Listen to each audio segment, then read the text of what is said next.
Hello, this is Jane Stavem, Superintendent of the Sioux Falls School District, and this is our podcast. Join us for an audible look inside the Sioux Falls School District, where we'll put a spotlight on the people, places, and practices of our district. Well, hello, everybody, and welcome back to my podcast. I'm Jane Stavem, the superintendent, and another favorite podcast today because I have two gentlemen with me where we often sit side by side, but I don't usually pay any attention to you until certain points, which we will talk about in the podcast. But joining me is Hunter Sieler and Lucas Simonsen from Roosevelt High School. Welcome to both of you. Thank you much. Thank you. Yeah. What grade are you guys in? We're juniors. And did you know each other from elementary, like all the way through high school, or have you just become friends? Or maybe you're not friends. Maybe you just like do games together. But how long have you known each other? Probably beginning of middle school. Okay. What middle school did you go to? Edison. Together. All right. So now you're juniors, and you are currently in a broadcasting class, and you've taken it before. Is that right? Yes. So what made you decide to take a broadcasting class? So I was just kind of looking for a class to fill a period, and so the teacher, Mr. Powers, who teaches it at Roosevelt, is also my ad room teacher, so I saw him every day, and Lucas is in the same ad room, and he got me used to it, and it was like, you may like this. So I did one event my freshman year, really loved it, signed up for it, and now I'm in it, and it's going to stay. I love that. That's what teachers do. And often we don't always think about the power of a teacher to spot some talent and get you in the right class. And why did you decide to take it? So my freshman year too, because we both had ad room with Powers, I wanted to do more with the football games because I really love sports. And he was like, well, we do sports broadcasting. And this was when Brent Bowen was just left for Jefferson, but he still did all this stuff. He's like a really good broadcaster. And so we were like, do you want to try this out? I was like, sure, I'll try it with him. I shadowed kind of the first game and got more and more into it, and I just enjoyed it so much. I just kept doing it. All right, well, where we kind of met was when I'm sitting up in the box out at Howard Wood. You guys are right next door to me. Sometimes I even give you pizza on a really good night. Mm-hmm. Sometimes you eat it, sometimes you don't. That's okay. It doesn't hurt my feelings. But I hear you a little bit next door and I watch you, and sometimes you crack me up. But I did have to call you out the other night. You did have to call me out against Washington Stevens. I got a 50-yard screen pass on the play, and I was excited because that's a really good play in football. That was, and that's what you told me. I'm like, dude, you're a little bit too enthusiastic for the opposing side. What are you doing? But it's because you love football and you guys are so into the game. So how did you learn everything that goes into the broadcast? And maybe we should even back up a step is, when did you start doing the student broadcast from the box? So I started early sophomore year. Like, I just kind of did camera stuff. So I started watching him. So I did a football game where I just watched him for about the first half into the third quarter. And then I started to join in. And then I saw that I loved it. And then I've done volleyball and basketball. Okay, and I was going to ask that if you've done other sports. Are you doing those primarily together? Like, are you a duo now? Is this a thing? Usually, yeah. Okay. Yeah, we've done football a lot together. I do stats for the boys team, so he does boys mainly. We both work together on girls and volleyball. Okay. Well, you kind of get into a style with each other, and I love watching you two because you kind of are talking to each other while you're talking out there. How do you think that developed? What did you do to kind of make that start to gel and come together? Just working together. Yeah, like the more you so you're finishing each other's sentence yeah. now. We do that a lot. You can, sometimes I go back and listen and we're saying the same things on top of each other, and it's like, just you can see how much we work together and kind of have built a style together.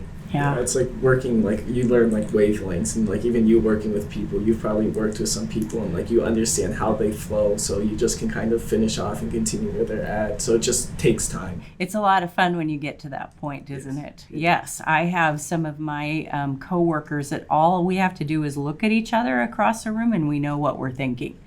Have you got that thing now where you aren't even having to talk to each other? We kind of have cues of when, I don't have anything to say, you say something. Yeah. Which has got to be a fear. So the first time you started to do this, were you afraid that you wouldn't have enough to talk about or you wouldn't know when to say the right thing?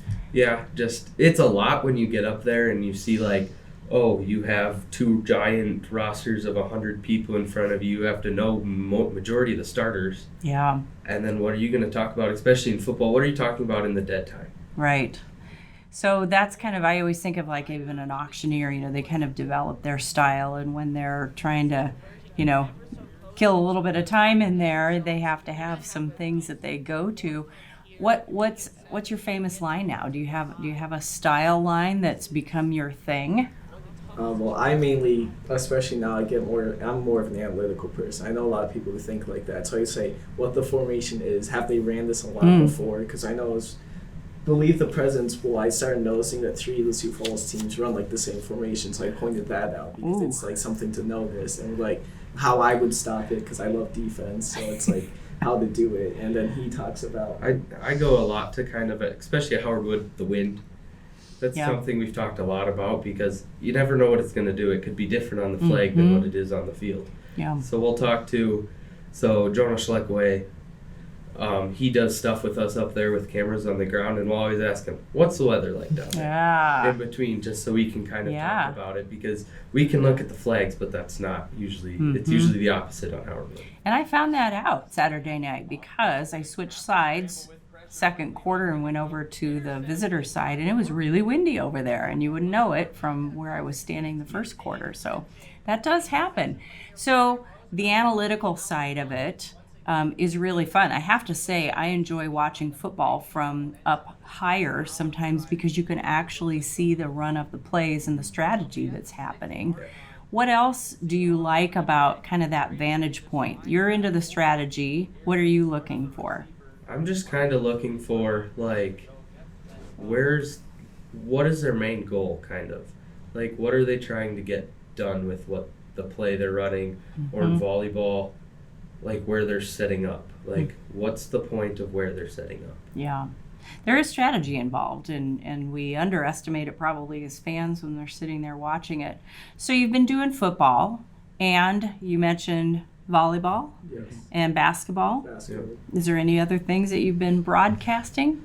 There's a lot of like logistical problems with some stuff I'd like to broadcast or some things he'd like to broadcast because he plays baseball and he would like to do some like baseball stuff that's like so hard to set up in those like stadiums. So we'd love to do so much more, but it's not like at Roosevelt we've gained now with our new turf field being able to do soccer games and things like that.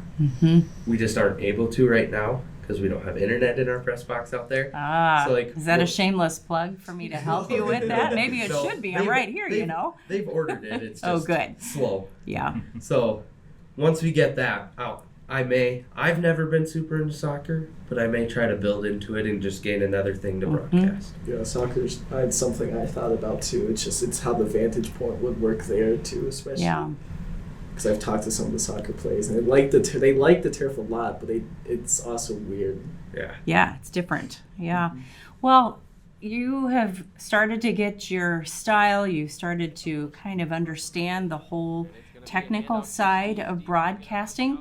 I grew up with Husker football, and there was a famous broadcaster. His name was Lyle Bremser. Have you ever heard of Lyle Bremser? If you haven't, you should listen to him. His famous line was man, woman, and child when the Huskers would be running down the field for a big play.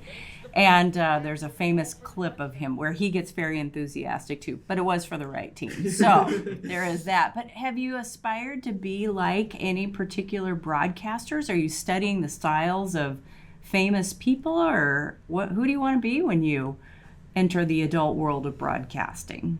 I just kind of want to be my own person when I get there. Build a new personality that people want to listen to. I love that. Like I like the Rockies for baseball, so I listen to them. And then I have a bunch of books that I've been reading about broadcasters in the past and some other things to build on and add to the broadcasting I do now. I love that. What are you thinking about? Well, I've heard a lot about John Madden, of course, because he's also a coach, and then he became a broadcaster, of course, and he was an amazing broadcaster, and he was very analytical. But like outside of the football sphere and everything, Mike Joy in NASCAR Fox, just his like personality, like his enthusiasm for the sport itself, instead of just like this one person or this one thing, because he's been around the sport for so long. He just loves it, so he just wants to do it. It does have to come back to a love of sports and a love of the sport and knowing the players and knowing the strategy, and that just comes with time. Now, Madden, he was also a really good SNL character to imitate and some other fun things. I'm thinking of all the Madden jokes that I've heard, because you can become an icon. Do you guys want to become an icon? It'd be nice to be known a little bit, but also it's like I'd rather just be appreciated by doing our things. Like how many people have been complimented by throughout the years is I think the greatest joy I've had is someone come up to me and it's like, do you do this? I loved it. It was such a fun listen. It's like that's what brings me happiness. Yeah, last year we had Brandon Valley coach email Powers about us. And nice. We've had some teachers throughout Roosevelt, teachers from Jefferson. There was one on President's Bowl that complimented us. Very nice. Well, you guys do a great job. It's really fun. Are you able to gauge how many listeners you have at one time? We usually do at Howard Wood. At Roosevelt, we don't we don't have as much room to have a computer for that, but we usually do at Howard Wood. What's your all-time high? Do you know what's your kind of biggest listenership that you've had for an event? I think it was 1.1 last year. 1,100. Wow. Somewhere. Well, that's awesome. I'm sure after being on my podcast, you'll have like double your listeners. I think that was a Sodak 16 game. It was, I think it was. Or President's Bowl, one of the two. But average is probably anywhere between 300 and 400. How do people find you? If they want to find you, how do they do that? We do YouTube live streaming, Howard Wood Field SFD for Howard Wood games, and Roosevelt High School SFD for volleyball, girls basketball, boys basketball. And then wrestling will be on there. We don't really do play-by-play for it, but we usually will broadcast that stuff too.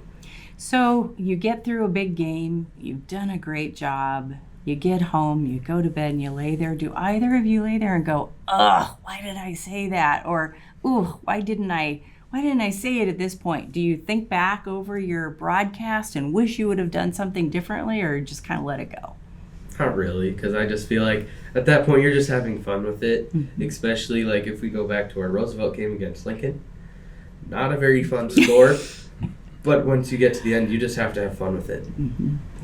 I, of course, play football myself, and one of the things is cornerback mentality. It's like you run the play, you do it, and then you forget about it. It's like it's happened. You can't change it, so don't like sweat over it. Like if someone came up to me and said you should work on this, I'd be like, I'd bring it into consideration, but I'm not going to be like, what did I do wrong, this and this? Because I mean, it's clearly working, and people like listening. So it's like, if it ain't broke, don't fix it. You know. Yep.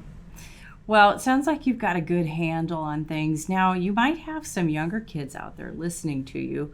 If you were going to give your fifth grade selves some advice, what would you tell your fifth grade selves or any other younger kids out there who might really be interested in this because of what you're doing? I would just say, just go for it. If you mess up once, okay, you'll learn from it, and then you'll just grow. And you grow throughout your entire time. Like I started doing volleyball, it probably was maybe at some point super boring to listen to me if I'm by myself, just because I'm new and you didn't know what to do for it. But you just go for it and you grow. And now I'm doing pre-game shows for volleyball. We've added so much more stuff to our broadcasts, made it just and we just went for it. We've just tried it and it's worked. That's really great. What do you think? What would you tell your younger self? I would tell them just take the dive into it. Do what you love, because it's like you mess up once, you don't like it. It's like, oh well. It's like you tried it at least. It's like try to get in as much things as possible. Not even for like sports broadcasting. Like even though I found that was my love, just try anything you can do, especially at that young of age. You know. Yeah. Do either of you have broadcasting equipment at home? Are you doing some things on your own, or is it mainly up in the booth? It's mainly at school. Yeah. How I'll about work on some of our ads or things we have to put on the board at home, but usually it's at school. Okay. I'm gonna graphics for it, like ads and like pre-game stuff like thumbnails, but I want to work into building more of a professional thing because I have after like all the things to build it, so I want to work on like just building it even better to like rival like Fox and NBC and ESPN. Wow, I love that. That's great. Just ambition to always get better in it. Yeah. You just make me so proud. I just think, sometimes teenagers get kind of a bad rap that you don't, as I like to say, get up, dress up, and show up. And you guys are doing a great job. So what are the plans after high school? You have one more year after this year, then what? I know I want to go to college, and I either want to be a math teacher or a sports love that. You're both. broadcaster. Yeah, both Okay. would be fun. Yeah. What about you? Sports broadcasting would be amazing. I have plans to go to Dakota State right now because I've been in contact with them. I haven't applied yet for that because it's too far ahead, but I've always been in contact with them. If they say you want to do sports broadcasting, and sign them up immediately because that'd be one of the things I'd want to do forever is sports broadcasting. Well, here's your official endorsement from the superintendent is colleges and universities, you better snag them right now because these are two outstanding young men. And I'm looking forward to staring at you through the window, making awkward faces, and generally trying to distract you to see if I can. And I'll bring you some food from time to time. But it's been really fun watching you grow over the last 3 years and seeing how comfortable you've become. And I can tell you, they are just having a ball next door in the booth. So thanks for joining me, guys, and have a great school year. Thank you. Thank you.